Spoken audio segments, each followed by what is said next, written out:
ही उधर JDU leader और political strategist Prashant Kishor ने कहा है कि एनपीआर एनआरसी के बीच रब्त तलाश करने की जरूरत नहीं है क्योंकि दस्तावेज खुद मुंह बोलता सबूत है। प्रशांत किशोर ने कांग्रेस से भी मुतालबा किया कि वो एनआरसी पर अपना मौक़िफ़ बिल्कुल वाज़ेह कर दे। कांग्रेस को यह ऐलान करना चाहिए कि उसके इक़्तिदार वाली रियासतों में एनआरसी को लागू नहीं किया जाएगा। ये है कि 2004 से लेकर 2014 तक कांग्रेस की सरकार रही थी यहाँ पे दिल्ली में। तो अगर एक्ट में कुछ इतना गैर संवैधानिक था जैसा कि लोग अभी बता रहे हैं और जो सच्चाई भी है, तो कांग्रेस को वो मौका था कि उस एक्ट में वो सुधार कर सकते थे।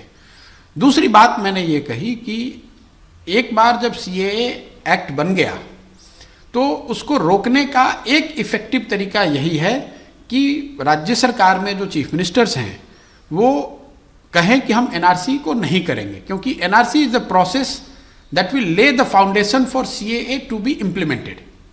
कांग्रेस शासित राज्यों में एनआरसी नहीं होगा। ये एक लाइन स्टेटमेंट अगर कांग्रेस प्रेसिडेंट देते हैं तो उससे और क्लैरिटी आएगी, और मीटिंग में एनआरसी का विरोध करना, धरने पे बैठना, वो सब कुछ जायज़ है, वो उसकी अपनी एक वैलिडिटी है। लेकिन एक ऑफिशियल स्टेटमेंट कांग्रेस प्रेसिडेंट का कि एनआरसी कांग्रेस शासित राज्यों में लागू नहीं होगा, वो क्यों नहीं कर रहे हैं वो मेरे समझ